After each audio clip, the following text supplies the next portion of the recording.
What is going on, guys, and welcome back to Fightful Scraps. We're here today. We are joined for an interview by the voice of Irish wrestling, Mr. Aonghus McAnally. How are you doing today, Angus? I'm doing great. It's great to chat to you. Absolutely, man. And I want to start at the very beginning for you and how you got into announcing. What drew you to it and getting into the Irish wrestling business? Well, it depends on how far back you want to go. Because if you like, we can go all the way back to 2002. Because it is true that when Fergal and Paul opened the school in Bray, the first man through the doors was me. Yeah. Now, again, not with any intention of ever becoming a worker. Just I had obviously had an interest in pro wrestling since I was a kid, and I knew the boys were starting at the school. I was coming to the end of my training as an actor. I was in drama school for 3 years, and we'd done an awful lot of physical stuff, stage combat, movement work, dance, that kind of stuff. And I just saw it as like another kind of movement discipline that I'd add as another kind of string to my bow in terms of the actor training, and also just that thing of from watching Hulk Hogan and Macho Man from when you're 7 and 8 and 9, like I'd like to get in the ring and see what it's like. So I trained for a couple of months with the boys, just as I was graduating from drama school, and then obviously once I came out of drama school, the work kicked off, and so I couldn't train there anymore. So Fergal took me to the ring. You just jump in for one last match before you go, Ango, and bet the ever living Jesus out of me, and his handprint on my chest for a fortnight afterwards. It was great.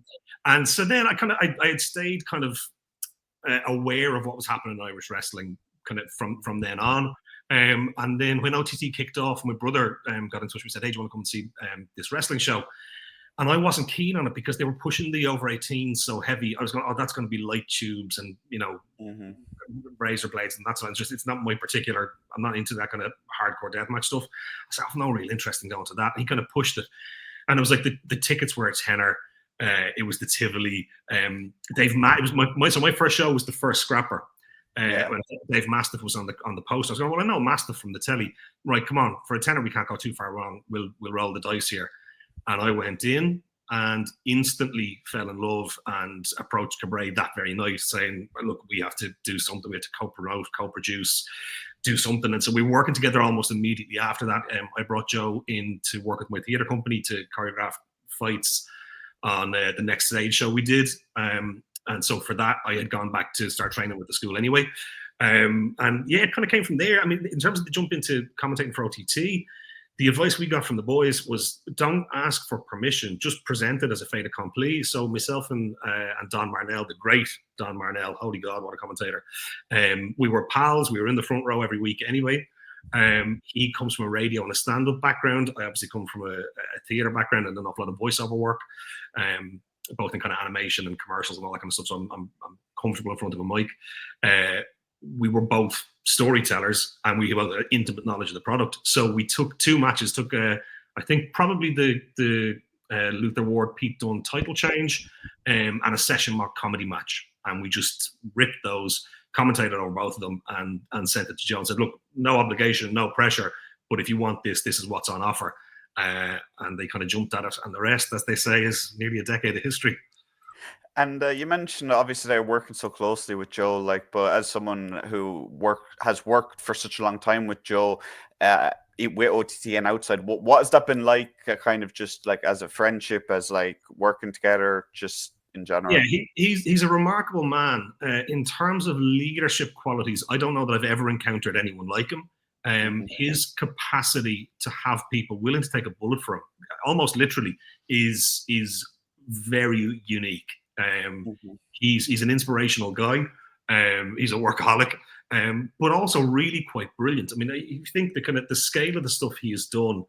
Obviously, the stadium shows are huge, but even before that, even in the early 2000s when he was playing 5,000 seaters across Europe and like France and Romania and all this kind of stuff with Sid Justice and Bret Hart and all these kind of people on those cards. He has an ambition that's unlike many people, and he's just I'd take a bullet from him. I love him to bits. He's been very good to me in terms of how he's handled me in the business over the 10 years, and very, very proud and happy to call him a friend. And you mentioned it there about people being willing to take a bullet for him, and it's kind of I very much in interviewing just Irish talent, OTT talent in general, you definitely get that feeling. And do you think that's also a testament to kind of Irish wrestling in general? Because I feel like Irish wrestling is a lot more intertwined than say it would be in the UK. It's like everyone's there's doesn't feel to be as much like bitter competition as there would be in the UK. Yeah, I mean, like, on a simple basis, you go, well, the population of Ireland is the population of Manchester, so Yeah. we're just, the scale is different. It's one of these why I thought it was so remarkable about selling out the stadium, because if you think on a pro rata basis, it's the equivalent of like Progress or ever doing a 10,000 seater in London, given the population size. Yeah. So it's a huge achievement. So it's a smaller scene. We by definition we have to share talent. And I think the old days of like NWA Hammerlock and Irish Whip, that kind of the old rivalry, I think that's long gone. I think we've all seen what's possible. Again, it's in the space of one generation, in the space of time from me going into that school in 2002 with Fergal and Paul to now. Like if you think the biggest Irish star in WWE back in 2002 was Roddy Piper, and he wasn't Irish, he was Scottish, and he wasn't Scottish, he was Canadian. Like that was the closest we had to an Irish star. And if you think now, from Fit Finlay down to Jordan and to Valkyrie and to Sheamus to Becky, obviously Finn Balor as well. Like what we've seen now, what's possible, and a huge part of that is down to Joe making those avenues possible for a lot of talent coming through now. And I think we just went, look, the prize is too big at the far end of this. Obviously, it makes sense to work together given our size, and it's a very happy thing.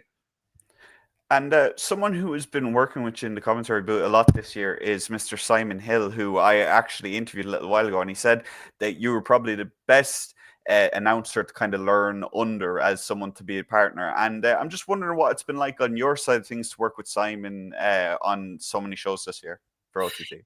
Yeah, look, it's very kind of him to say that. That's very flattering. Like my approach to it is, again, it's weird. I don't feel like I'm a wrestling commentator. I feel like I'm an actor who plays the part of a wrestling commentator. So the storytelling is always to the fore. So it's like the most important thing about being a commentator is it can't be about getting yourself over. It has to be about the talent in the ring. So a huge part of that is knowing when to join in and progress the story. But a huge part of it is knowing when to shut up and let the guy in the ring do their end of the bargain. We don't need to be talking over them.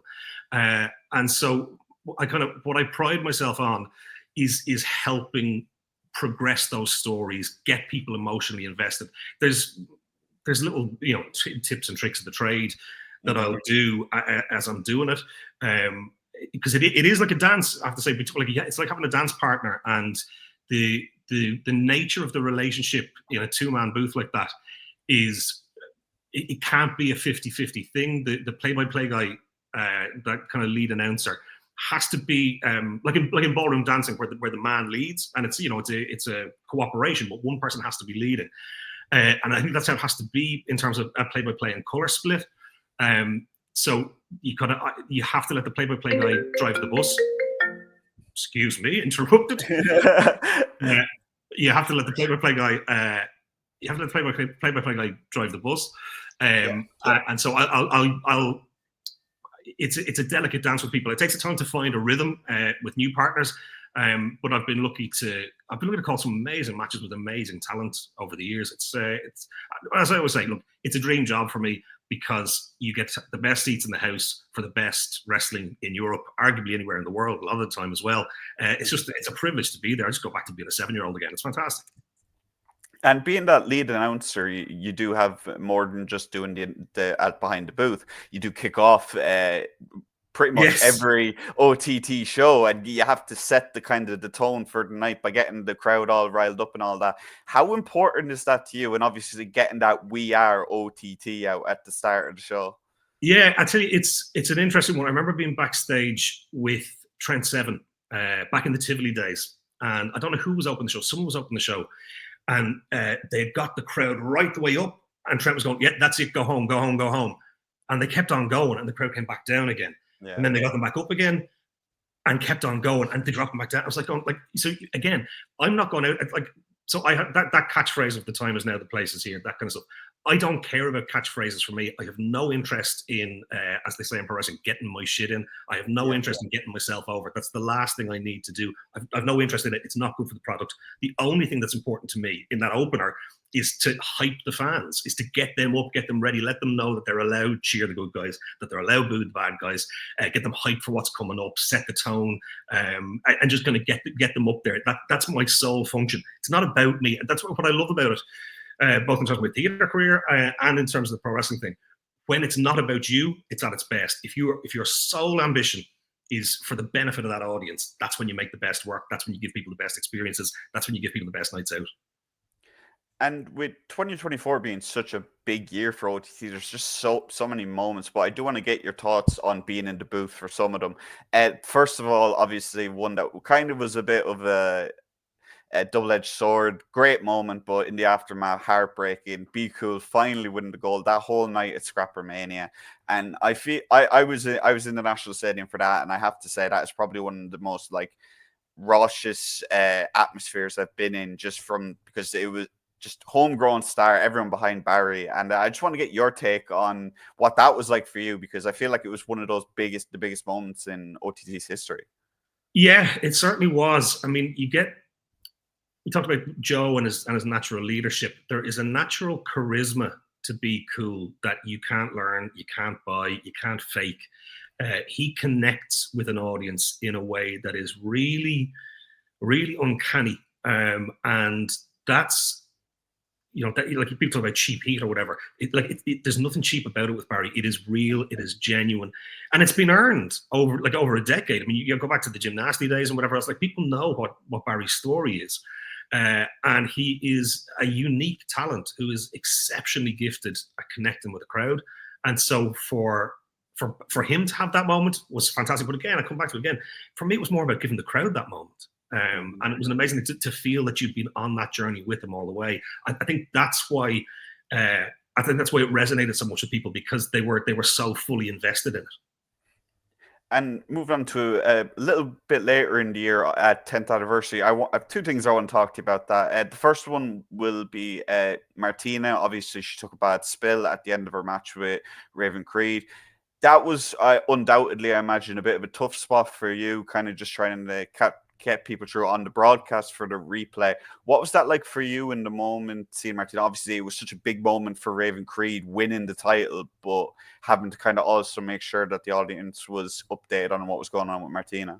Yeah, so it's a tricky one in terms of communication backstage and stuff. We don't have a live feed into the booth, so it's hard for us to stay fully abreast of what's going on. The other thing is, it's policy with Carbray. I don't get smartened up to anything ever. Yeah. So, which, I mean, I guess the impulse is, oh, we'll have a more natural response. Like, I'm a professional pretender. I I could be on a stage for like a 12-week run and going out, 7 times a week, pretending I don't know what happens next. I'm actually okay with it. But so I don't get smartened up to stuff. And so if there's a thing like we saw with Bittersweet Josh, I wasn't smartened up to anything around that reveal. I thought the guy was legit injured.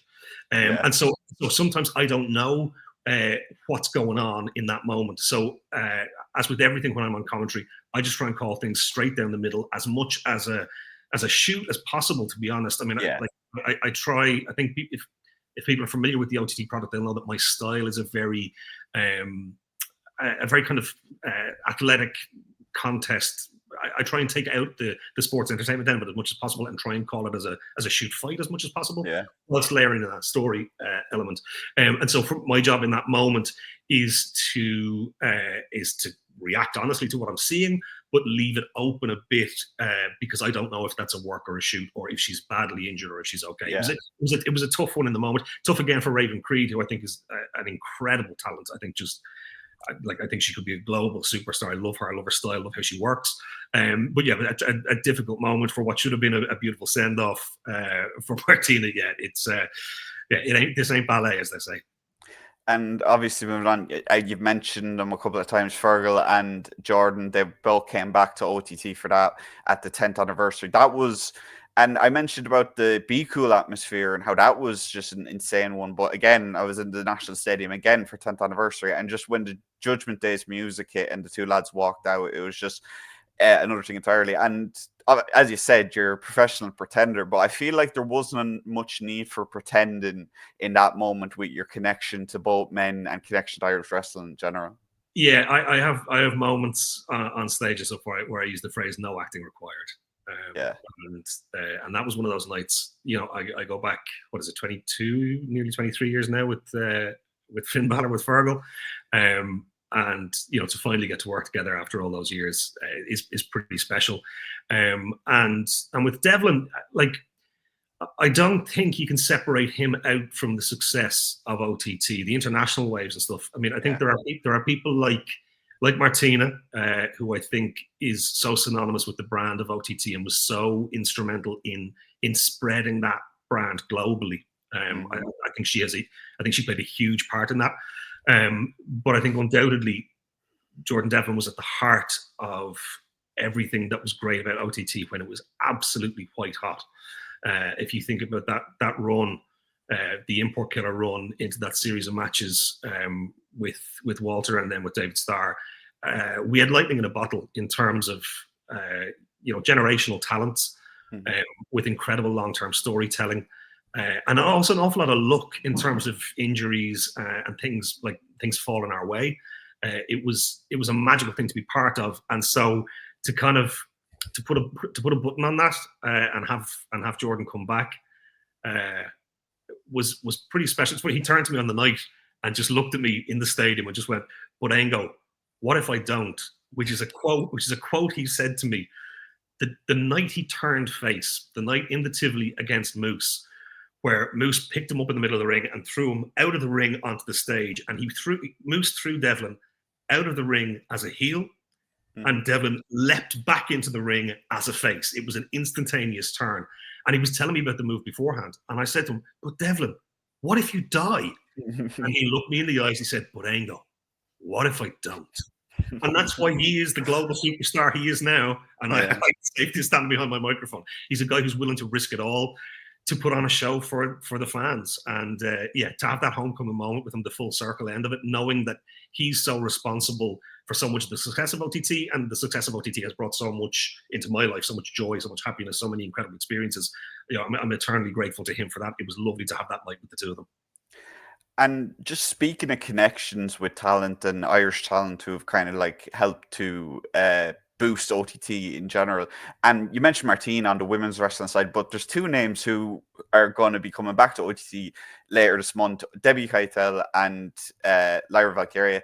You were present kind of for the Woke Queens kind of rise. You were there for a lot of the interview segments where they'd get their characters they kind of fit their mold of what they wanted with the characters through their interviews with you, I feel like, almost. So what does it feel like for you to see them back, and even more so see them back wrestling against each other and not teaming? Well, that's the thing, and it's the first time ever that the world is seeing that, so that's hugely exciting. It's rare enough in this business, as I said, particularly in a scene that's as small as the Irish scene is. The idea that you've got a brand new, never seen before matchup is really exciting. But I have to say, I'm as excited about this homecoming as I was about the boys coming back. I think it's almost because it's like the second man to set foot on the moon. You kind of go, "Oh yeah, well we've kind of done that." You go, "No, we're still stepping on the moon." Okay, and with this, you're like, it is so ludicrous to me, knowing what I know about internal politics in the world of pro wrestling globally.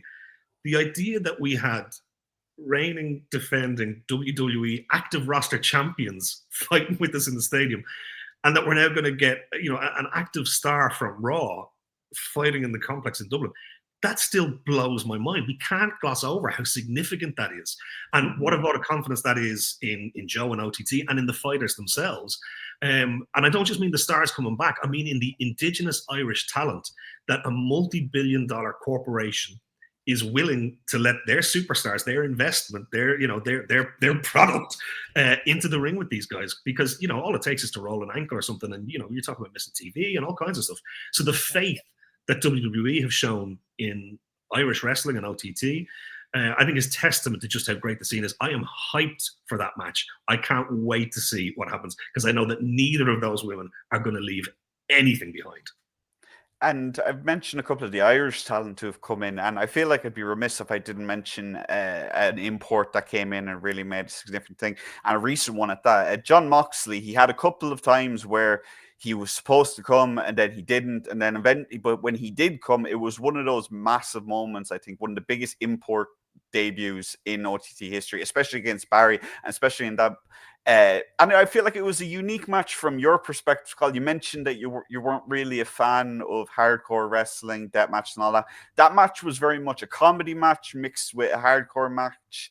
Uh, how how do you go about commentating in matches for a style that you're not necessarily that big of a fan of, and with someone who like John Moxley, who is so important to that culture in the United States?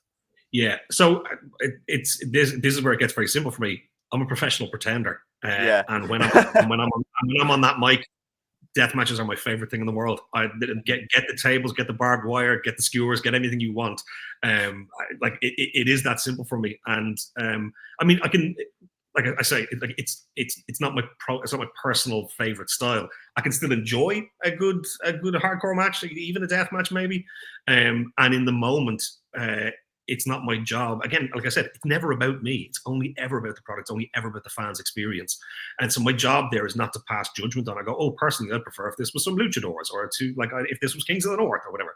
My job is to help keep the story being told in the most effective way possible, and to keep the fans as hyped as possible. I think it's JR says that the workers in the ring make the music and we write the lyrics over the top. And I like the idea of that. That the physical storytelling happens in the ring, and then I work on the script, if you like to use my terminology. That I work on the script then on the mic. And just to circle back, you mentioned wrestling before, training before, and all that. We've seen Joe kind of, let's say, come in and out of retirement quite a bit in OTT. Has there ever been anyone who's come up to you and gone, come on, Angus, go one more time for the lads, one more time? Or has it kind of been just a thing where you've been happily being unbothered behind your desk?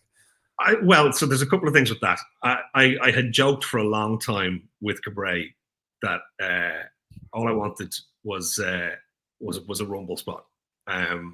Because like I said, when I trained in the first place, it was never with the intention of being.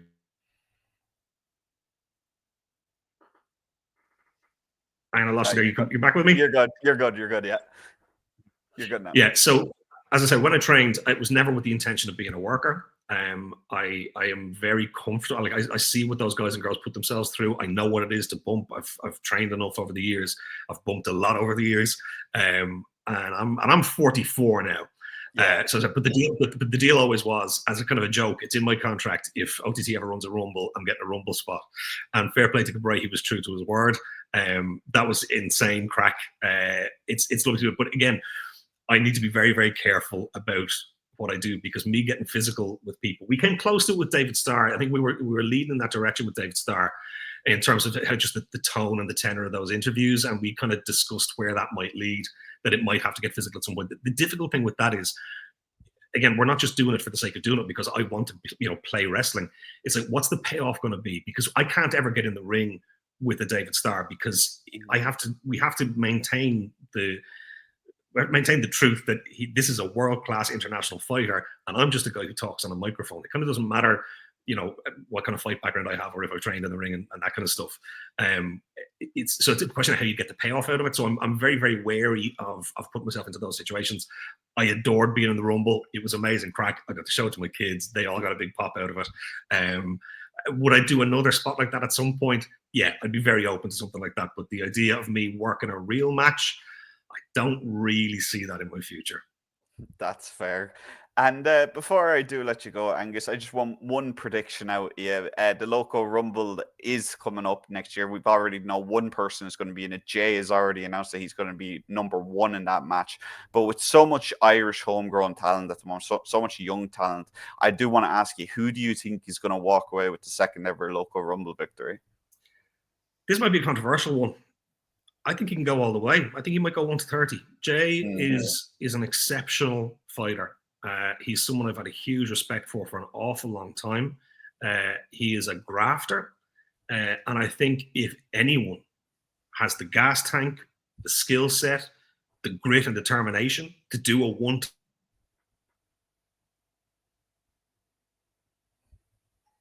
Bit of lag again. Let's see if it comes back.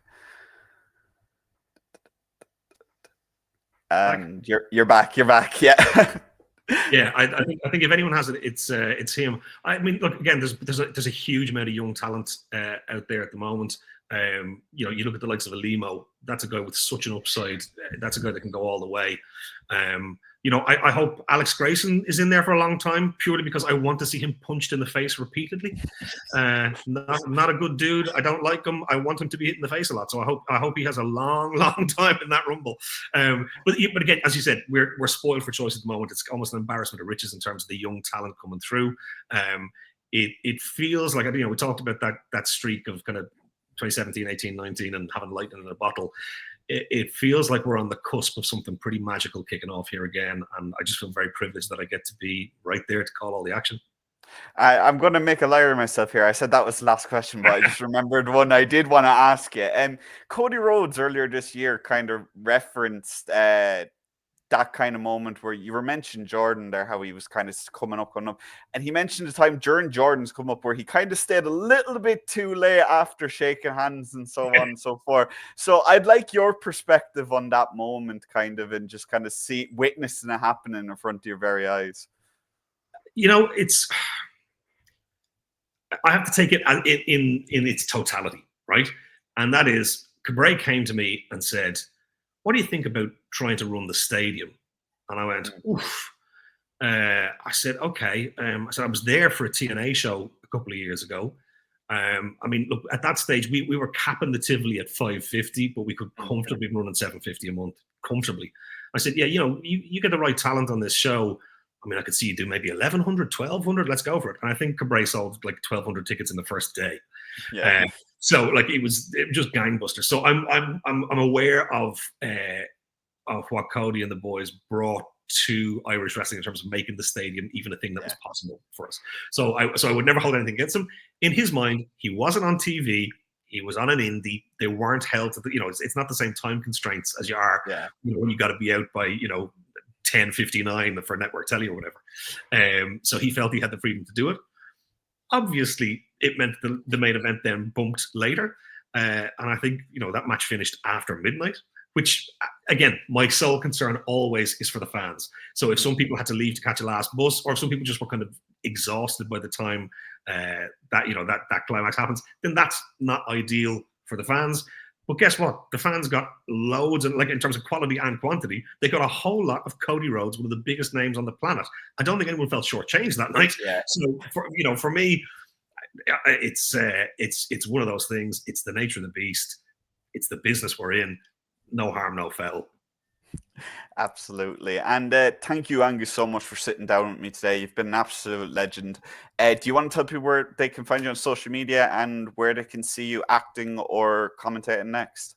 So we're coming up for the big Christmas shows with OTT, which I'm really excited about. They're always special shows, both in Dublin and up in Belfast. The crowd up in Belfast are fantastic for the Christmas show, so I'm really looking forward to that.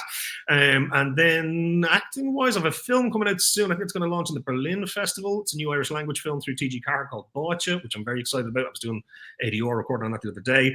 And then, of course, the big news is, speaking of fight stuff, Fight Night, my one-man show about a middleweight boxer, is going to be off Broadway in the spring. So I'm in the middle of training for that. I'm in the middle of the weight cut again, and I don't mind telling you, a weight cut in the wintertime with Christmas dinner in front of you is not a happy place to be. There'll be very little red wine and cheese over my Christmas. But look, it's an incredible opportunity to taking that show to New York. Look, if you can't sell a show about an Irish fighter in New York, then you're doing something wrong. But it'll be fantastic to be over there. That's the next big one on the horizon. So it's a 12-week training camp after Christmas for that, and it'll be rough, but we'll get there. All right, guys, make sure to check out Aonghus. Like I said, he is the voice of Irish wrestling, an absolutely phenomenal star as well. So make sure, guys, to go check him out. Make sure to like, subscribe here, guys, on Fight for Scraps, where all the Irish and UK and European interviews go up. And we will see you all in the next one.